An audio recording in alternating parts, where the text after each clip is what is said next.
मेरे जीजाजी धीरे धीरे कर रहे थे, लेकिन मैंने उनसे कहा कि मुझे ऐसे मज़ा नहीं आ रहा है। तो मेरे जीजाजी ने मुझे अचानक हिलाया, तो मैंने कहा, अस्सलामु अलैकुम दर्शकों, मेरा नाम इमामा है, मैं 16 साल की हूँ। मेरी शादी 1 साल पहले हुई थी। मैं सिर्फ 16 साल की थी और इतनी समझदार भी नहीं थी, लेकिन मेरे माता पिता ने मेरी जबरदस्ती शादी करवा दी। मेरे पति 25 साल के थे और मेरे पति का नाम इरफान है। मेरे पति इरफान मेरा बहुत ख्याल रखते थे और वो बहुत प्यार करने वाले पति थे, लेकिन मुझे अपने जीजाजी की आदत हो गई थी। मेरे परिवार में कुल 5 लोग रहते थे, मेरे ससुर, मेरे पति और मेरे एक जीजा। मेरे जीजाजी सलमान बहुत हैंडसम थे। मेरे जीजाजी सलमान सिर्फ 14 साल के थे जब मैं उनकी तरफ आकर्षित होने लगी थी। मेरे देवर सलमान, क्योंकि मेरे पति मुझे खुश नहीं कर पाते थे। मेरी शादी 1 साल पहले हुई थी और तब मैं 15 साल की थी और बहुत छोटी थी, लेकिन उन्हें सब पता था क्योंकि मैं एक गरीब परिवार से थी और मैं पहले नौकरानी थी। मेरी कहानी यह है कि मैं लोगों के घरों में काम करती थी और मुझे अलग अलग मर्दों को आराम देने की आदत हो गई थी। लोगों के घरों में काम करने के साथ साथ मैं अपना घर भी चलाती थी और मुझे इस काम की आदत हो गई थी। लेकिन अब मेरे साथ मामला यह था कि मैं एक आज़ाद ख्याल जिंदगी जीना चाहती थी, लेकिन मेरे पति ने मेरे माता पिता को 2 लाख रुपए दिए थे, इसलिए उन्होंने मेरी शादी कर दी। मेरी शादी केवल 15 साल की उम्र में हो गई थी। इसलिए जब मैं अपने ससुराल आई तो मैंने अपने ससुराल वालों का व्यवहार देखा। मेरे पति मुझसे प्यार करते थे, लेकिन वह मुझे आराम नहीं दे सकते थे। मैं बहुत खूबसूरत थी और उन्हें बहुत ध्यान देती थी और मैंने अपने पति को थोड़ा प्यार करने के लिए राजी करने की कोशिश की ताकि मुझे उनसे आराम मिल सके और मुझे किसी मर्द की ज़रूरत न पड़े। मुझे लगता था कि उसका मर्दों से कोई लेना देना नहीं है। इसलिए मैंने अपने जीजा सलमान को अपना बनाने और उनके साथ सुकून पाने का फैसला किया। अब मैं घर पर ही फैशन करने लगी और तरह तरह के कपड़े पहनने लगी और दुपट्टा बिल्कुल नहीं ओढ़ती थी ताकि मेरे जीजा समझ जाए कि मैं उनके साथ प्यार करना चाहती हूँ और सुकून पाना चाहती हूँ।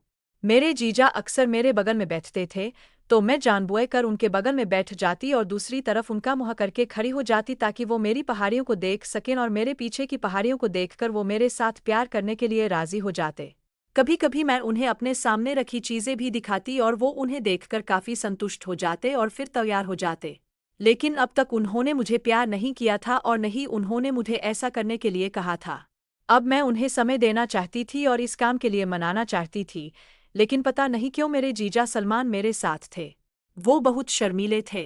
वो सिर्फ 14 साल के थे, इसलिए उन्हें ज़्यादा समझ नहीं थी, लेकिन फिर भी वो मेरे सामान को ध्यान से देखते थे। और मेरा दिल मेरी खूबसूरती से टूट गया था, लेकिन मैं उससे कह नहीं सकती थी कि मैं तुमसे प्यार करना चाहती हूँ, भाभी। वह अक्सर मुझसे कहता था कि इमामा, भाभी, आप भी मेरी तरह खूबसूरत हैं। मेरे भाई की किस्मत पहले ही चमक चुकी है। लेकिन मुझे पता था कि जिस तरह से मैं अपने पति से प्यार करती हूँ और मेरे पति मुझे खुश नहीं कर सकते, इसलिए मैं जिस तरह से जी रही थी, मैं न तो जीवित थी और नहीं मरी हुई, क्योंकि एक महिला को केवल एक पुरुष का साथ मिलता है, और शादी के बाद कोई भी पुरुष कितना भी अमीर क्यों न हो, उसे उसके पैसे की परवाह नहीं होती। एक महिला केवल प्यार चाहती है और मुझे वह प्यार नहीं मिल रहा था और मैं दिन रात उस प्यार के लिए तरस रही थी। इसलिए अब मैंने अपने पति के खिलाफ बगावत करने की सोच ली थी और मुझे लगता था कि कुछ नहीं होगा। मेरे पति घर पर ही रहते थे और वह सुबह काम पर जाते और शाम को लौटते। हमारा घर लाहौर में है और मेरे पति मोटरसाइकिल चलाते थे और सुबह जाते और रात को 10 बजे घर लौटते थे। मेरे देवर मैट्रिक पास है। मैं एक स्टूडेंट थी और मैट्रिक में पढ़ रही थी। मेरे जीजाजी बहुत होशियार लड़के थे और शाम को जब वो पढ़ते होते, मैं उनके पास जाकर उन्हें समझाने की कोशिश करती और उनके साथ खेलती। लेकिन मेरे जीजाजी उतने होशियार नहीं थे और उन्हें समझ ही नहीं आता था कि मेरी साली इमामा क्या चाहती है और मुझसे कैसा प्यार चाहती है। मैंने अब्बू को कई बार इशारे किए थे कि वो मेरे साथ आराम से रहे और मुझसे प्यार करे, लेकिन मेरे जीजाजी बिल्कुल अनाड़ी थे। मुझे उन्हें तैयार करके पूरा मर्द बनाना था ताकि वो आगे बढ़कर मेरे लिए काम करें और मैं उनसे अपनी बात मनवा सकूं। मेरे ससुर हमारे साथ रहते थे, लेकिन हमारा घर 2 मंजिला था, इसलिए मेरे ससुर नीचे वाले हिस्से में रहते थे। मैं ऊपर वाले हिस्से में खाना बनाती थी और मुझे और मेरे पति इमरान को ऊपर एक कमरा दिया गया था और हम भी ऊपर वाले हिस्से में रहते थे, लेकिन हमारा घर एक ही था और सब लोग साथ रहते थे। मैं अपनी सास के लिए खाना वगैरह बनाकर अपने देवर को दे देती थी। इस तरह मैं और मेरी सास दिन भर खाना बनाते थे। खाना खाने के बाद हम अपने अपने कमरे में चले जाते और आराम करने के बाद मेरे देवर स्कूल चले जाते। स्कूल से लौटकर वो सीधे मेरे कमरे में आ जाते। मेरे देवर सलमान जैसे ही हैंडसम थे। अब तो मैं उनसे तृप्त ही नहीं हो पाती थी। उन्हें देखते ही मेरा मन करता था कि मैं उनसे प्यार कर लूं और अपनी पूरी जिंदगी उनके नाम कर दूं। फिर एक दिन मैं उन्हें पहले ही हल्के में ले चुकी थी। हुआ यूं कि मेरे पति को सामान खरीदने कराची जाना था। वहां से उन्हें अच्छा सामान मिलता था और उन्हें मोटरसाइकिल के स्पेयर पार्ट्स खरीदने भी जाना था।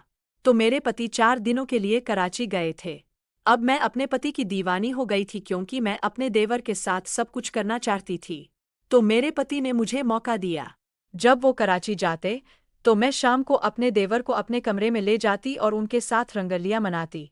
फिर मेरे जीजाजी भी मान गए और मेरे साथ खेलने को तैयार हो गए। अब मैं रोज अपने जीजाजी से दिलासा लेती थी और उन्हें खुश करती थी और मुझे उनके साथ काफी अच्छा लगता था। अब मेरे जीजाजी मेरे साथ गेम खेलते और कबड्डी खेलकर मुझे दिलासा देते थे। अब मैं घर पर ही थी। मैं मानने लगी थी और अब मैंने अपने जीजाजी को मना लिया था। अब मुझे जब भी मौका मिलता था तो मुझे कोई दिक्कत नहीं होती थी। मैं बस अपने जीजाजी से कहती थी कि मैं आपको ऑर्डर कर रही हूँ कि आप खाना खा लीजिए, अपने मम्मी पापा को देख लीजिए और फिर सीधे मेरे कमरे में आ जाइए। उन्हें भी पता था कि मेरी साली मुझसे क्या चाहती है क्योंकि अब मेरे जीजाजी भी मेरे आदी हो गए थे और वो भी मेरे बिना एक मिनट नहीं बिताते थे और मेरे पास आकर कहते थे कि मेरी साली जी, मैं आपसे फ़ायदा उठाना चाहता हूँ और आपसे प्यार करता हूँ। मैं भी उन्हें नहीं रोकती थी और उनसे दिलासा लेती थी। दर्शकों, अगर आपको यह कहानी पसंद आई हो तो हमारे वीडियो